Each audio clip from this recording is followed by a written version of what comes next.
I'd like to share a few of my study abroad experiences with you today. However, I'd be mistaken if I were to call these experiences solely my own. If not for the community of 30 students I spent this time with, I'm afraid I wouldn't have much to say. Though it is only I on stage this morning. These experiences are all of ours. This is our story. And so this is our TED Talk. Our journey began last fall on Antioch University's Buddhist Studies program, located in the state of Bihar in northeast India. Living and learning in India gave us the glorious and rich opportunity to participate in a cross-cultural conversation of the likes which I'd never experienced. Bodhgaya, the town we lived in, is the largest pilgrimage site for Buddhists from all over the world, as it hosts the Mahabodhi temple and the Bodhi tree, which you see here, where it is believed that the Buddha reached enlightenment. And so, much to our fortune, countries such as Japan, China, Taiwan, Tibet, Nepal, Sikkim, Bhutan, Burma, Bangladesh, Sri Lanka, and others represented themselves and their traditions, with open doors to their monasteries, open arms, so that we could learn from them, and they could learn from us. In addition to this, we were encouraged to participate in the local Bihari Hindu ritual festivals, known as pujas, which happen just about every other week for better or for worse. In these rituals, I got to experience firsthand the richness and vivacity of Indian life, culture, and heritage. And this in turn strengthened my own. However, it was not long after I stepped off the train that I realized I was going to be in for the hardest semester of my life. One look around was all it took to realize that I had far left my comfort zone back in the nesty Blue Ridge Mountains in North Carolina. Chunky screeching cars, motorcycles, bicycle rickshaws, cows, horses, goats, dogs, anything you name it, whizzed by me and each other at breakneck speed on poorly constructed, dirty, muddy roads. The pollution was foul and ample, and it took me a while to realize that this new smell in my nose and tingle on my tongue was that of burning garbage, something I had never experienced before. I realized then that no Asheville waste management trucks would be coming around to pick any of this up anytime soon, much to my disappointment. Malaria, polio. Though I had read about these things, nothing could have prepared me for what it would feel like to actually experience them, to live with them. We were going to confront death on a daily basis. We lived in a Buddhist Burmese monastery, known as a vihar, not to be confused with Bihar, the state. And in it, we took up 5 lay Buddhist precepts. No killing, no stealing, no lying, no adultery, and no intoxicants. The standard stuff. But what hit me the hardest was when I learned that we were forbidden to play musical instruments within the compound. I was devastated. Music is my reality, my sanity. And it was as if someone had pulled a rug straight from under my feet. How could you do this to me, I thought? What was I going to do? But what were any of us going to do? We were strongly discouraged from bringing any computers, any iPhones, things of the like. And so it looked like there was going to be nothing to do but sit back and hold on. Though life in the monastery was a little more spacious, a little more quiet, and perhaps a little more peaceful than the outside world, and as I'm sure you can see, they are 2 different worlds, it wasn't always easy. In fact, it was never easy.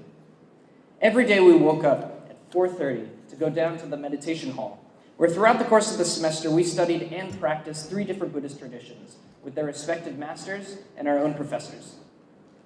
After silent breakfast, we would have a full day's worth of class, indulging in things like Buddhist anthropology, philosophy, history, and tickling our brains with learning Hindi or Tibetan language.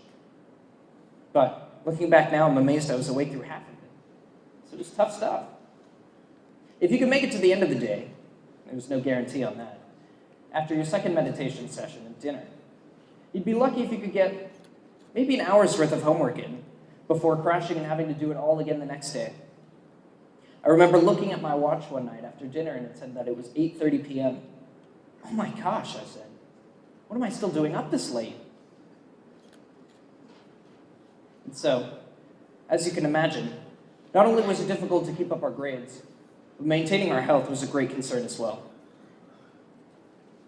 I recall that towards the beginning of the semester, only a few weeks in, we were given the opportunity to ordain as novice monks in the Tarapada Buddhist tradition, which is the tradition practiced by the monastery we were living in. In Theravada practicing countries, it's often custom to ordain for the duration you're learning about the tradition. And so as soon as this opportunity was offered to me, I wanted to jump at it immediately. I mean, there was no way I could turn it down, and I admit that I was guilty about romanticizing it to some extent, as I'm sure maybe some of you have. So I signed my name away. Well, what a decision that was. Here I am in the back. Good luck trying to find me, though. I couldn't find myself in my own mirror, for what that's worth. In addition to shaving and taking up robes, we took up new vows, of course. Some of which included not carrying around money with us, which basically meant that we had a purse with us at all times, a purse being a friend. We were not to eat solid food after 12 p.m., or lunch. We were not to sing, dance, or listen to music on any iPods, which is a problem for me because I'm a whistler. And we were to wear at least some article of our robes at any given time, even in the shower or when going to bed. And that made those hot nights terrifically fun, let me tell you. Bring it on, I said. I can handle this monk business with school on the side, no problem. Just watch me. Almost immediately after ordaining, I came down with a fever of 102. It's nasty business. You probably could have given me an award for the most uninterested student at this time. So I was just not having any of it. Might as well pack up now, I thought. From that point on, until even now, I'm still asking myself, was it worth it? Why did I do such a thing? That week passed, thankfully, and so did my sickness. But it wasn't long until we reached our next big dilemma, the monsoon. It rained hard for 2 days straight, turning the entire town to muck and bringing a smell you wouldn't even believe. We were all sick at this time. Food poisoning. Looking back now, I almost don't want to delve into it again. But I'm sure you've heard enough of that. About at this time, dengue fever, which is a lot like malaria, though we didn't have the medication to protect ourselves from it, came into town through the mosquitoes, who were just loving the weather we were having. And so you'd never seen students so scared of teeny little bugs before, though there were millions of them. You turn on the faucet, there are mosquitoes. You open up your backpack, there are mosquitoes. Try to go to bed, you bet there are mosquitoes.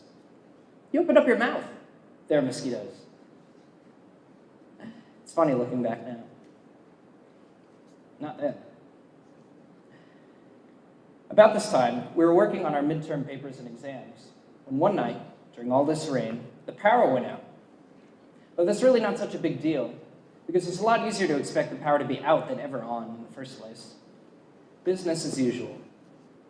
So there we were, trying to write papers with our left hand, swatting bugs away with our right. We were a sight to see. It took all of my energy just to keep it together then. When the storm finally cleared, I went up on the roof to try to clear my own head. Finally, it was a full moon and the sky was clear. It gave me a minute to reflect. Okay, I said, I've had enough. It's been fun. Turn it off now. Just get me out of here. I was at the end of my rope. I felt as if the whole world was coming down on me. I'd been able to do nothing but daydream about this program 6 months before I actually left. And now that I was on it, I wanted to be anywhere else but where I was. Can you relate to that? I missed the cool mountain air. I missed hot showers. I missed being clean. That was never the case. And these things floated around in my head all day, almost mocking me. I had gone on this program expecting the grass to be greener, but all I could see were piles of garbage. What am I doing here, I thought. How can I get out of here? That's when I realized that just being where I was the hardest thing I've ever had to do. And so it occurred to me, wanting to run, not being happy where I am, it's not the first time I felt this way. Many a class at any university I've attended, I've always been somewhere else, it seems. Almost as if my mind had a mind of its own. What if I couldn't be happy where I was, simply because I was always somewhere else? And if that were the case, wouldn't that mean that I'm always distracted? What could we be distracted from, perhaps? Distracted from the opportunity to cultivate happiness in the most difficult situation, which is probably the one we're in. Though this epiphany seemed spontaneous, I immediately realized it had been a result of the hard work that we put in and day out in the monastery. When we studied our first tradition, Tarapada Buddhism, we practiced something called Summative Meditation, wherein we sat every day in a 95-degree room with the power out, traffic blaring, the roosters crowing, attempting to draw our mind back from distraction. We watched where it wanted to go and where it would rather be. It was a frustrating experience, and it helped us cultivate a lot of patience. Our second tradition, Mahayana Buddhism, we studied Japanese Zen, wherein we learned to live in between each of our breaths. And at that point, everything we did, walking, sitting, standing, bowing, eating, sleeping, everything in precise melody, harmony, form, rhythm, and method. In this method, in this ritual, I found that I have the power to make my most mundane experiences meaningful, and that I had been the only one in my own way this whole time. I remember Chokyampa Rinpoche, our teacher for our third tradition, Vajrayana Buddhism, once told us, if we're distracted, then we're deluded. Deluded from what? We're deluded out of our own happiness.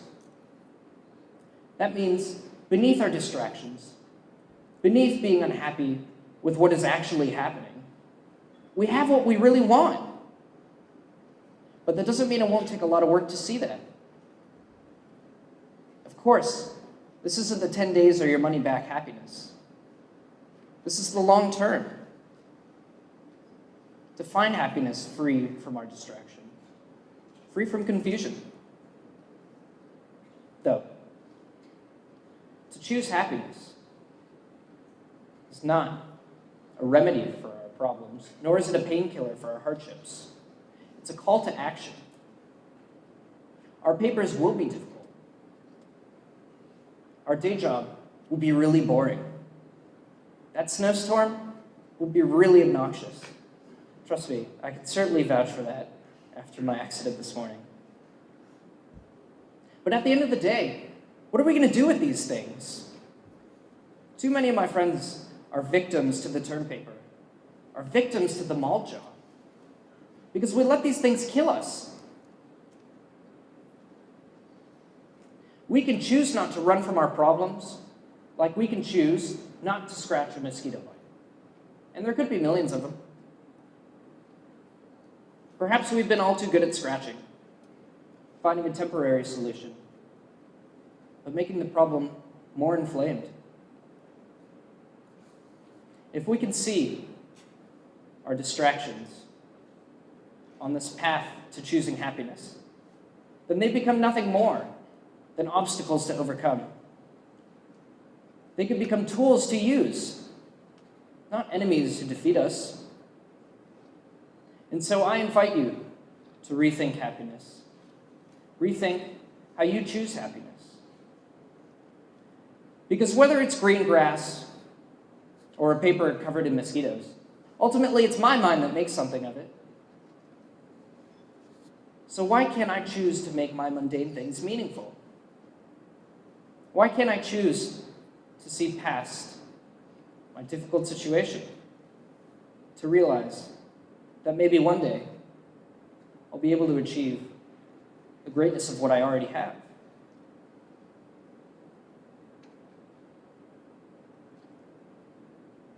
I'd like to thank Robert Pryor, Chokinuma Rinpoche, Venerable Lobsang Tempa, Eikai Korimatsu Sensei, Abbot Sayadaw, Ulamin, Sister Malini, Sister Dhamma Vijaya, all my terrific friends as well. And thank you.